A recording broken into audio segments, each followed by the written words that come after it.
The score you're chasing doesn't exist. There's no published percentage you need on the PMP, which means there's also no practice score that tells you whether you're ready. Every threshold you've been quoted was invented by somebody. And in the last fortnight, there's one thing that reliably helps, and almost nobody does it because it feels like giving up. Hey everyone, Kai here. The handbook is explicit. The passing score for all PMI exams is determined by sound psychometric analysis. No number. Not withheld, not secret, just not a percentage. We've taught the content across this series and drilled the reps. This is the fortnight where people undo all of it by studying badly.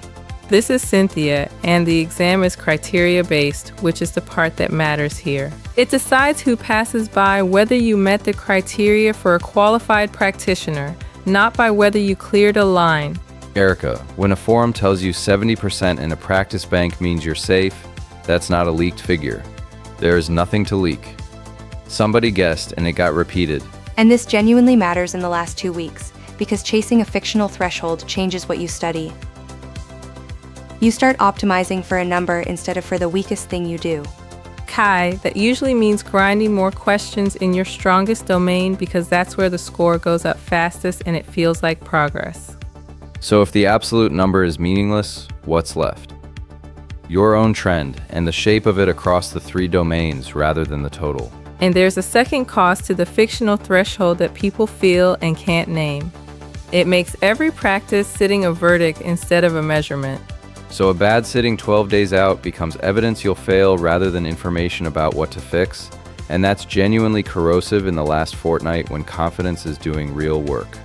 Cynthia has been arguing with me about the practical version of this all week, so she should ask it. Arguing is fair, and it's the thing everyone actually wants to know. How do I tell if I'm ready without a number? So that's the ground we're standing on. No threshold, a criteria-based standard, and a fortnight that gets wasted chasing a figure nobody published. Quick honest ask while we are here. If this has been worth your time so far, hit like, then subscribe and ring the bell. I know everyone asks, but this one is free, and it is how a small channel like this actually grows.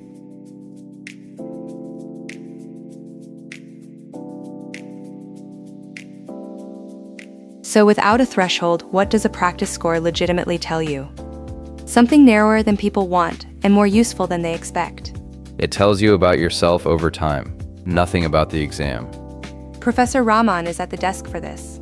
Nearly, and I'd add the sharper version. A practice score is a measurement of one instrument, and that instrument isn't the exam. What survives the comparison is the trend, because a trend cancels out the instrument. So the first thing to look at is the direction rather than the value. 3 sittings going 62, 66, 71 is a good picture regardless of what those numbers mean. And 3 sittings at 68, 67, 69 is a worse picture at a higher number because it says you've stopped learning. A plateau in the final fortnight is the single most actionable signal available to you. Because a plateau usually means you're practicing what you already know. The questions you get right feel productive and teach you nothing. Cynthia, the second thing is the shape across the 3 domains, which is where the weighting earns its keep.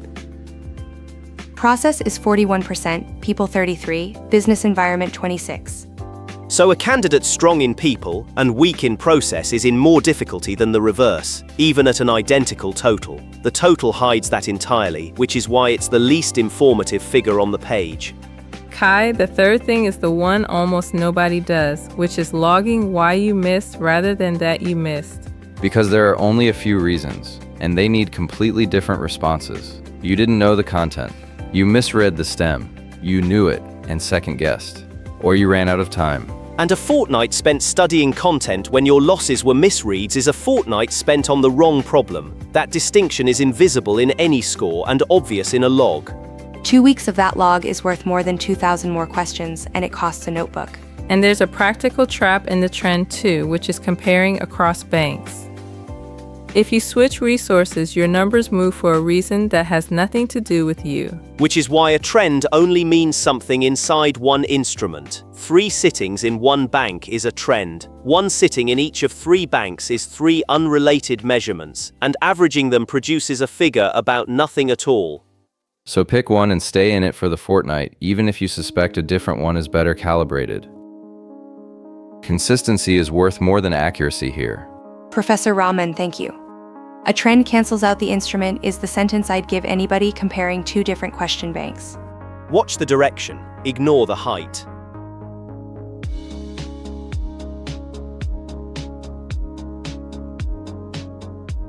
So where do 14 days actually go? And the answer follows straight from the log, which is why the log comes first. If your misses are content, you study content, and you study it in your weakest domain rather than your favorite one. And that's harder than it sounds because the weakest domain is the least pleasant place to spend an evening. Nobody wants to be bad at something for 2 weeks. So what do you fix if the content was never the problem? If your misses are misreads, no amount of content helps, and you need a mechanical fix instead. Read the stem twice before looking at any option and underline what the question is actually asking for. First, next, best, most likely, two of the following. Those words change the answer, and they're the ones people skim. If your misses are second-guessing, the fix is uncomfortable and simple. Write your first instinct down before you deliberate, then see how often changing it helped. For most people, it helps less than they think, and having the data makes it possible to stop. Without the data, it's just a feeling arguing with another feeling. And if your misses are timing, practice in blocks rather than singly. 60 questions in 80 minutes in one sitting without pausing to look anything up. Because the real exam is 240 minutes for 180 questions, and stamina is a separate skill from knowledge. You can't build it in 10-question sessions. And do at least one full-length sitting in the fortnight, even though it's miserable, because the second half of a 4-hour exam is a different experience from the first. One more thing about the weakest domain rule, because it has an edge people misapply. Weakest doesn't mean lowest score. It means furthest behind relative to its weighting, which is arithmetic rather than feeling. Being 10 points down in process at 41% of the paper is a bigger hole than being 15 down in business environment at 26. So do that multiplication once on paper before you plan the fortnight. It takes 2 minutes and it regularly changes where the 2 weeks should go. And before we get to the part nobody does, one caution about the last 14 days. This isn't the fortnight to start a new resource. Because a new bank resets your trend. You lose the one measurement that was telling you something and you gain a fresh instrument you can't interpret yet.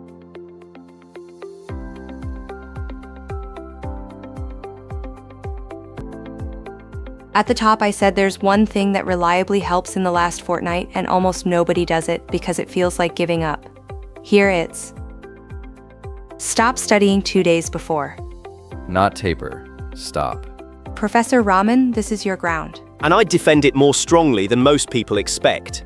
Learning new material 48 hours before an assessment doesn't add to what you can recall, it competes with it, because consolidation isn't instantaneous and you're asking the same system to do 2 jobs at once. Which is genuinely hard to accept when you can feel a gap. If you know business environment is your weak domain, closing the laptop on day 13 feels irresponsible.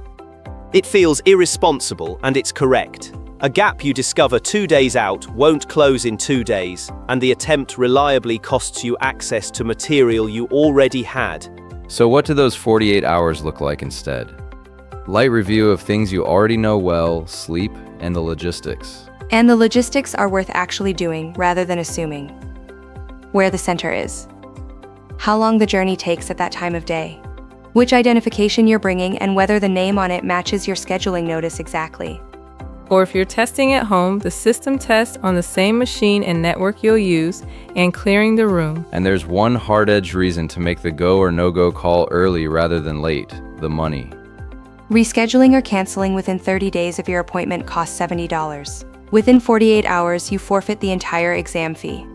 Which means the decision to move your date is cheap at 3 weeks and ruinous at 2 days, and the information you would base it on barely improves in between. If you're seriously considering moving it, do that now. And if you're not seriously considering it, stop revisiting the question because that deliberation is itself eating the fortnight. And on the go or no-go call, there's one signal worth more than the others, not the score.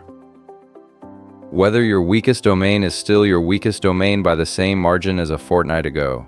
Because that tells you whether your study is reaching the thing it was aimed at. A rising total with an unchanged gap means you've been improving where you were already strong, which is comfortable and useless. Kai, if the gap has closed, then whatever you were doing worked, and the honest conclusion is to sit the exam rather than to keep going out of nerves. Professor Raman, thank you. New material competing with recall rather than adding to it's the argument I've needed for this. 2 days out, the best study is sleep.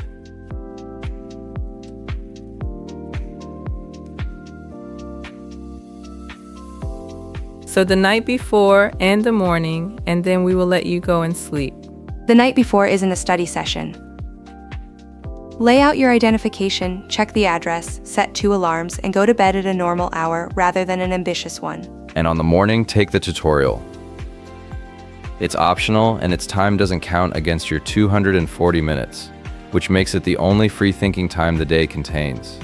Use it to empty your head onto whatever they gave you to write with. Formulas, the domain weightings, the 4 rating categories, anything you're frightened of forgetting. And then the thing that's genuinely hard. Trust the log rather than the nerves. 2 weeks of evidence about how you actually perform is worth more than how you feel at 8 in the morning. Picture Yusuf Demir, a delivery manager with 7 years on rail projects who tracked his misses for the final fortnight. Content gaps, 9. Misreads, 22. He spent his last 2 weeks slowing down instead of studying. And he described the exam as the first time he had read every stem twice, which isn't a study technique. It's a decision he could only make because he had the numbers. One honest caveat, because there's a real limit to all of this. A trend can't tell you that you'll pass. Nothing can, because the standard is a psychometric judgment about a qualified practitioner rather than a line you cross. So who should sit it and who should move it? If your trend is rising and your weakest domain is no longer far behind, sit it.